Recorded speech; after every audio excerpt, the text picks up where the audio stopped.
Imagine waking up on a Monday morning, checking the gas prices on your way to work, and watching the numbers climb in real time. Not slowly, not over weeks, overnight. $4 a gallon, then $6. Then the kind of number that makes you do the math in your head at the pump and feel something close to panic. Now imagine that every explanation for why this happened traces back to a single night in a Saudi desert, to drones flying so low that the most advanced radar systems on Earth completely missed them, to a facility most Americans have never heard of, built into the sand, quietly controlling 7% of everything the world burns every single day. That scenario is not a warning. It is not a prediction. It already happened, and the world moved on without ever really understanding what those 48 hours revealed. This video is the full story. What happened on September 14th, 2019? Who built the weapon that made it possible? Why the global economy nearly cracked open? And why in 2026, the exact same machinery is being wound up again, right now, while most people are paying attention to something else.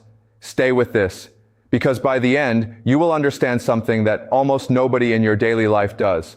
And that gap in knowledge has a direct price tag on your gas bill, your groceries, and your retirement. Before the attack, before the drones, before any of it, you need to understand what Saudi Arabia actually represents in the structure of global energy. Not the kingdom, not the wealth, the plumbing.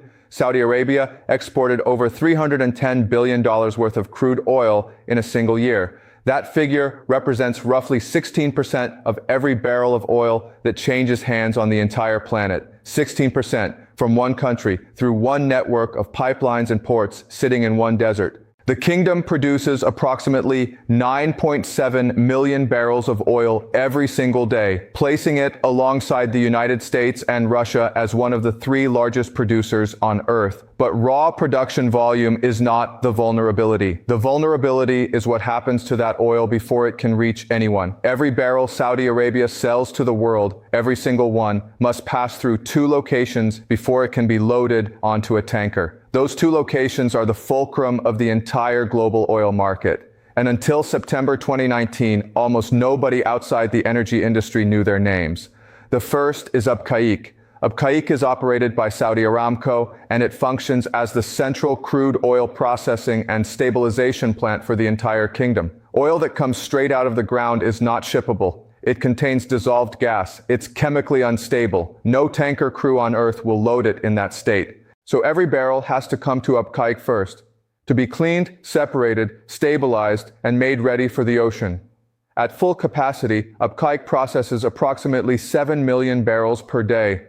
Let that number sit for a moment. 7 million barrels every day through one facility. That is roughly 7% of the entire world's daily crude oil production capacity, sitting behind one perimeter fence in the eastern province of Saudi Arabia. The second location is Ras Tanura. Once Abqaiq has processed the crude and made it shippable, Ras Tanura loads it onto vessels and sends it across the planet. Ras Tanura moves approximately 6.5 million barrels a day. It handles around 90% of all Saudi hydrocarbon exports. It represents roughly 7% of total global oil demand, all flowing through one port on a Gulf coastline. Two locations. Together they represent the physical bottleneck of the global energy supply. If you understand that, then the reason Iran and its allies have had both of those coordinates circled on a targeting map for years becomes immediately, viscerally obvious. September 14th, 2019, pre-dawn, the eastern province of Saudi Arabia. A coordinated strike materialized from the darkness simultaneously at two targets. Saudi officials confirmed that 18 drones struck the Abqaiq complex directly. 4 cruise missiles hit the nearby Quraysh oil field. 3 additional missiles aimed at Abqaiq fell short of their target. But what separated this strike from every previous attack in the region wasn't its scale, it was its precision. At Abqaiq, the drones did not hit the perimeter walls. They did not destroy the control buildings. They did not waste themselves on infrastructure that could be bypassed or worked around. They found and destroyed exactly 11 spheroid separation tanks, the specific internal components responsible for separating dissolved gas from crude oil during the stabilization process.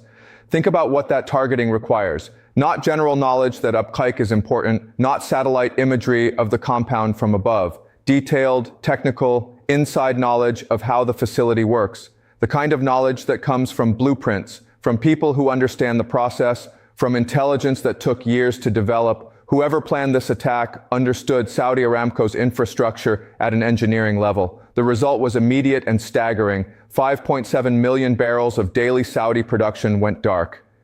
In a single night. Overnight, gone. To understand the scale of what that means, you need historical context.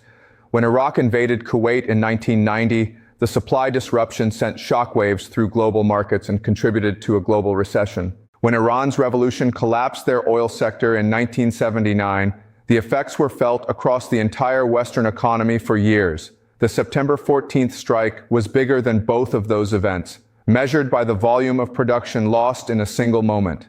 Analysts from across the industry described it within hours as the single largest sudden disruption of oil supply in recorded history. Half of Saudi Arabia's daily output, between 5 and 6% of the entire world's daily consumption, gone in one night. A record that had stood for 40 years, broken by a swarm of low-flying drones that radar missed because they were too close to the ground. When financial markets opened on Monday morning, September 16th, the first full trading session after the strike, what happened next should have been front-page news in every home in America and Britain. For most people, it wasn't. Brent crude, the global oil benchmark, shot up nearly 20% in the opening minutes of trading. That was the largest single intraday spike in dollar terms since the Brent contract launched in 1988. 31 years of market history, and nothing had ever moved that fast. By the close of trading, Brent had settled around $69 a barrel, still up over 14% for the day.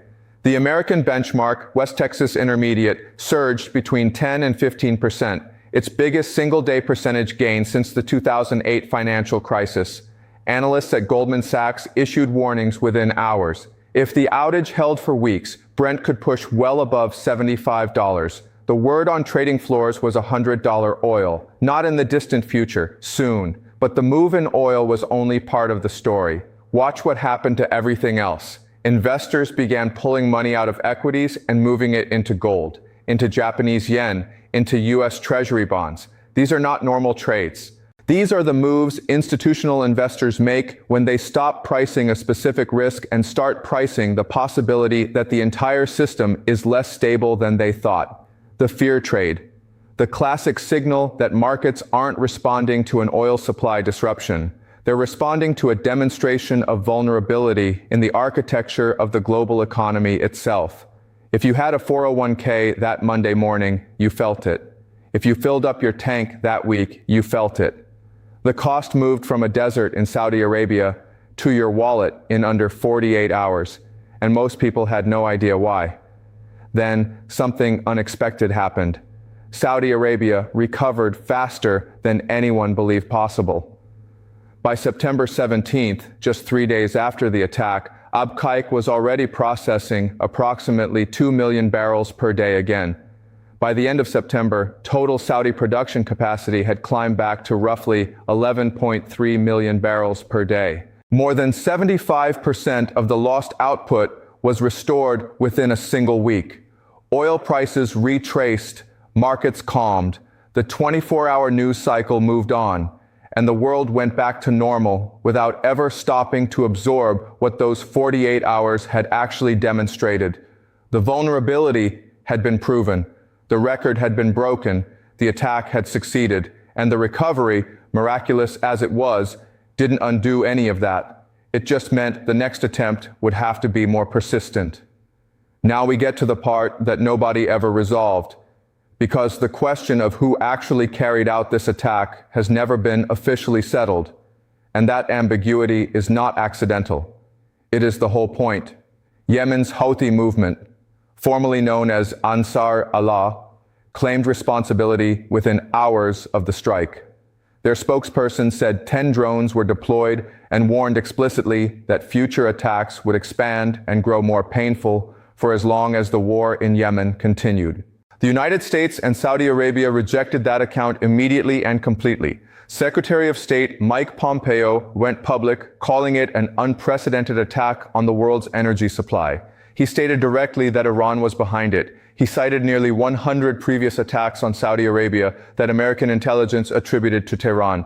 U.S. and Saudi officials released satellite imagery. They presented fragments of the recovered weapons. Their argument, the flight trajectories of the weapons ran from the north or northeast, not from Yemen to the south. The weapons themselves were Iranian-made systems beyond any capability the Houthis were publicly known to possess. Iran flatly denied everything. Iranian Foreign Minister Javad Zarif called the accusations a maximum deceit campaign. And he made one observation that cut through the noise and has never been cleanly answered. If Saudi Arabia genuinely believed Iran was responsible for the attack, why did Riyadh retaliate against Houthi territory in Yemen rather than striking Iranian soil? It's a pointed question. It still doesn't have a clean public answer. Then, in December 2019, a United Nations investigation concluded that it could not independently confirm the weapons used in the attack were of Iranian origin. That same report noted there was no evidence the Houthis possessed the specific long-range drone systems deployed that morning. Three parties, one claiming credit, one assigning blame to a third, that third denying everything. And the United Nations unable to confirm any of it. That is where the official record sits today. Unresolved, deliberately complicated, exactly how a proxy conflict is designed to work. But the attribution debate, as unresolved as it is, obscures the more important story. Because the capability that made this attack possible did not come from inside Yemen. Since Saudi Arabia entered the Yemen conflict in March 2015, the Houthi movement has run a sustained, escalating campaign of drone and missile strikes against Saudi territory. The Center for Strategic and International Studies documented more than 250 confirmed attacks on Saudi targets over a 3-year period alone. Houthi strikes on civilian areas inside Saudi Arabia doubled in just the first 9 months of 2021 compared to the year before. That kind of escalating capability does not grow organically inside one of the poorest countries on earth. It is built, it is funded, it is supplied. Iran's Islamic Revolutionary Guard Corps, specifically the Quds Force, along with Lebanese Hezbollah, has supplied the Houthis with weapons, technical training, targeting systems, and embedded military advisors for years. The strategic logic is precise. By building the Houthis into a capable strike force, Iran can apply continuous pressure on Saudi Arabia and on global oil markets without ever launching a single Iranian missile from Iranian soil. The proxy absorbs the retaliation. Iran maintains the leverage, and the distance gives Tehran just enough deniability to stay out of a direct war it doesn't want. 4 months before the Abqaiq attack, on May 14, 2019, Houthi drones struck 2 of Saudi Aramco's pumping stations on the east-west pipeline and temporarily shut down oil flows. That wasn't random, that wasn't improvised, that was a rehearsal, a test run, a proof of concept before the main event in September. The September attack was not the beginning of something. It was the culmination of a campaign that had been building steadily, methodically, and deliberately for years. Then something that looked like a turning point happened. In 2023, after 7 years of severed diplomatic ties, dating back to January 2016, when Saudi Arabia cut all relations with Iran following coordinated attacks on Saudi diplomatic missions by protesters outraged over Riyadh's execution of Shiite cleric Sheikh Nimr al-Nimr, the two countries sat down in Beijing. On March 10, 2023, Iran's senior security official, Ali Shamkhani, and Saudi National Security Advisor, Musayyad bin Mohammed al-Aiban, signed a normalization agreement. It was brokered by China's top diplomat, Wang Yi, who called it a victory for dialogue and peace. Understanding why China brokered this deal matters. Beijing imports enormous quantities of Gulf oil. Chinese industry runs on it. The last thing the Chinese government needed was a direct military confrontation between its two most important Gulf suppliers, setting fire to the infrastructure that keeps Chinese manufacturing operational. This was not diplomacy driven by idealism. It was stability driven by supply chain self-interest.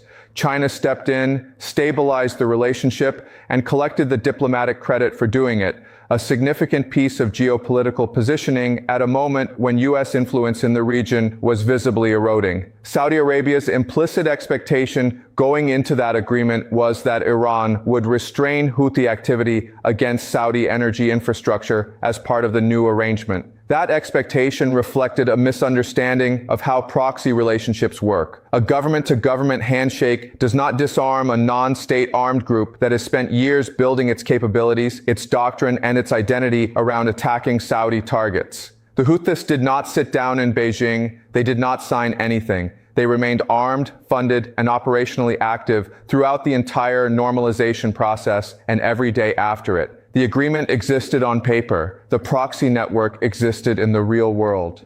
Which brings us directly to where we are standing in 2026. The broader conflict involving Iran has heated up again. Reports from early 2026 indicate that Iran has been actively pushing the Houthis to prepare for renewed attacks on Red Sea shipping lanes and on regional energy infrastructure, contingent on how the wider conflict develops. The Houthis have not been quiet about it. They have publicly signaled readiness to strike critical waterways, specifically the Bab el-Mandeb Strait, the narrow choke point at the southern end of the Red Sea, through which a significant portion of global maritime oil trade transits. Close that strait, and you have not just disrupted Saudi exports, you have disrupted the flow of energy to Europe. You have sent insurance rates on tanker routes into crisis territory. You have handed every commodity market on earth a reason to reprice. Saudi Arabia has maintained a carefully neutral position in the wider Iran confrontation so far. But neutrality is a position with limits. Analysts across the board have identified the breaking point clearly. A successful, significant strike on Ras Tanura, on Abqaiq, or on critical Red Sea port infrastructure would almost certainly force Riyadh off the sidelines and directly into the conflict. And if Riyadh enters, everything changes. The Gulf becomes a different place overnight. The conflict stops being a proxy war and becomes something else entirely. Here is what you now understand that most people around you do not. The global oil market is built on a concentration problem that never gets explained on the evening news. Two facilities, Abqaiq and Ras Tanura, together control roughly 7% of global oil production capacity and 7% of global oil demand. Both have been successfully targeted before. Both remain active targets now. The 48 hours after September 14, 2019 showed exactly how fast that vulnerability travels from a Saudi desert to your gas station, your grocery prices, and the value of your retirement account. The recovery that followed did not solve the problem. It temporarily masked it. The proxy network that built the capability behind that attack is still intact, still armed, still funded, still receiving instructions. The Iran-Saudi diplomatic agreement of 2023 addressed the relationship between governments, not the relationship between Iran and the Houthi military structure it spent years building. Every time you see a headline about oil prices spiking overnight, about drones intercepted over the Gulf, about shipping lane disruptions in the Red Sea, you now know what the headline is not telling you. You know what's underneath it. You know where it connects and what the chain of cause and effect looks like from the beginning. None of this is distant foreign policy. None of it is abstract geopolitics. It is the direct infrastructure that determines what you pay for fuel, for food, for everything that moves on a truck or flies on a plane or gets manufactured somewhere that runs on energy. This is the story that was barely told in 2019. It is the story that matters more in 2026 than it did then. This is not over. This is not winding down. Watch the Gulf.